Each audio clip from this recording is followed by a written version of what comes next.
talk this offseason for the Bears has been mainly around the passing attack, but I want to talk about the running game for the Bears in 2021. So let's do that. What is going on, y'all? Faiz Sports Talk back at it with another video talking, of course, some NFL here to talk about the Chicago Bears. So if you're a Bears fan, make sure to hit that big red subscribe button down below. Make sure to follow me on all my social media platforms. And guys, hit the bell icon so you're notified every time I drop a new video. Let's get into it.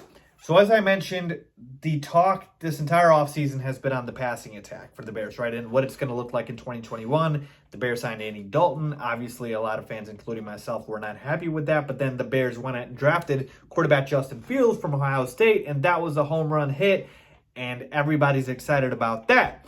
And I feel like in the middle of talking about, the quarterback situation, which is absolutely the most important thing, don't get me wrong, there has not been enough talk about the running back situation. And the Bears' running attack this upcoming season is going to be significantly different than it has been this past season, right? Because we're getting not one, but two big pieces that are getting added to the team. First is going to be Tarik Cohen, who's returning from injury. Remember, he got hurt last year. And then two is Damian Williams, is a guy we signed who did not play the entire season last year due to COVID concerns, and he's going to be returning to the NFL this upcoming season. So the Bears added to the running back room, and they didn't just add depth pieces. They added legitimate playmakers, folks. We're talking about a guy, Damian Williams, who almost won Super Bowl MVP if his teammate wasn't named Patrick Mahomes, right? And Trey Cohen, who is one of the best speed pass catching backs in the NFL. So let's talk about this running game, okay? Because last year, David Montgomery had his best season. He broke out, had over 1,000 rushing yards, a little less than 500 receiving yards, was just phenomenal, okay? 8 touchdowns. So David Montgomery carried the Bears, okay? And he needed to because we didn't have Tarik Cohen or anyone behind him. And man, if David Montgomery had gotten hurt, that Bears running game would have been anemic, okay? So props to David Montgomery, second year, broke out, did what he needed to do. But going into this season, what can we expect from David Montgomery and this backfield? Well, let's take a look at Monty and this backfield. So I already talked about Monty and kind of his numbers here, but let me just give them to you again. 15 games, 1,070 rushing yards, 4.3 yards per carry, 8 touchdowns, 54 receptions for 438 yards and 2 TDs. So monster season, just an absolute phenomenal season for Monty. But I feel like the yards per carry could be better. 4.3, again, decent, nothing great. Damian Williams, when he last played in 2019, 498 rushing yards, so about 500, 5 touchdowns, and then 30 catches for about 213 yards and 2 TDs. All right, so he's versatile. He can run, he can catch. You see the duality of his game. And then Tarik Cohen, again, in 2019, when he played a full season of 16 games, 213 rushing yards, that's it. But this is the part of his game that he is elite at, 79 catches for 456 yards and 3 touchdowns. So we have added really good pass catchers to the backfield, certainly better than David Montgomery, who needs to work on his pass catching abilities. Last season, he definitely improved, but he can get better. Tarik Cohen's way better at catching the football out of the backfield, and Damian Williams, I believe, is better. So I believe I want the Bears to move a little bit away from making David Montgomery the clear-cut bell cow running back where he's getting, 100% of the touches.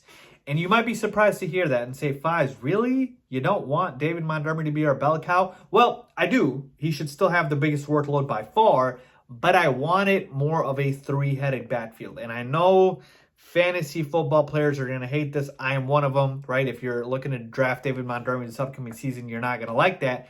But we're just talking strictly from a Bears perspective of what's going to be best for the team to succeed. And the best thing for the team to succeed is to split up the backfield touches a little bit more. Why do I say that? Take a look at the best teams in the NFL last year. The Tampa Bay Buccaneers, who won the Super Bowl. The Kansas City Chiefs, who won the Super Bowl 2 years ago. A team like the Baltimore Ravens, one of the best rushing attacks in the NFL. Do any of those 3 teams have a guy who ran for over 1,000 yards, this past season? Not really, because you had Leonard Fournette and Ronald Jones splitting up the backfield in Tampa. with the Chiefs, you had Le'Veon Bell, you had Darrell Williams, you had Clyde Edwards-Helaire, and then with a team, like the Ravens, you have J.K. Dobbins, you've got Gus Edwards, you've got guys like that, basically more than one guy. And then you take a look at the number one rushers in the NFL, right? The Derrick Henrys, the Dalvin Cooks, the Christian McCaffreys of the world, and those teams either don't make the playoffs or didn't have much success in the playoffs. And so the point I'm trying to make here is the formula is simple. You cannot just have one guy be the bell cow and have nobody else, right? Because you're too dependable on him. So we need multiple threats here. And that's why I believe this upcoming season, I want to see a split in the backfield. Monty, 60 to 70% touches. Then after him, Tarik Cohen, 30 to 20% touches. And then Damian Williams, 10% of the touches, all right? 10 to 20%. Monty, clear, first, second down, workhorse running back in that aspect, right? Between the tackles, he is our guy.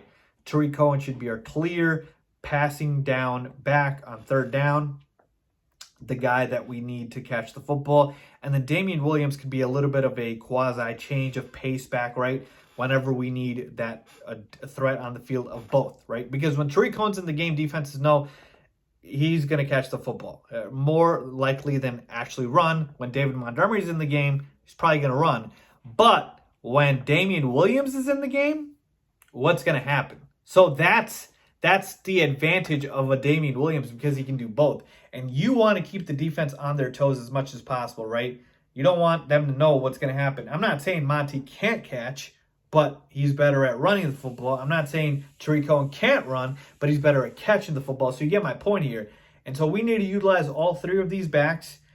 Do I think Matt Nagy can do it successfully? Probably not, because he wasn't able to use a guy like Mike Davis a couple seasons ago, and he had a breakout season with the Panthers. So this is putting a lot of trust in Matt Nagy. But what I'm telling you guys is I hope that this is the strategy the Bears employ instead of just making it, 90 to 100% of the touches go to Monty. Goal line, yeah, give it to Monty. But I'm talking about, the entire field here so that we utilize all these guys. And also, this is going to help the passing attack, no matter if it's Justin Fields or Andy Dalton, because both of these guys will need help in the backfield. And so for the Bears, you can still be a running team and not have a workhorse running back, right? You can still use multitude of running backs. So I want the Bears to be dynamic, versatile. I don't want them to be predictable. Okay, I'm not saying turn into a running football team, but I'm not saying air it out 50 times a game. We need a mix, and that's what I feel like we can do with the versatility of running backs we have on this roster with David Montgomery, Damian Williams,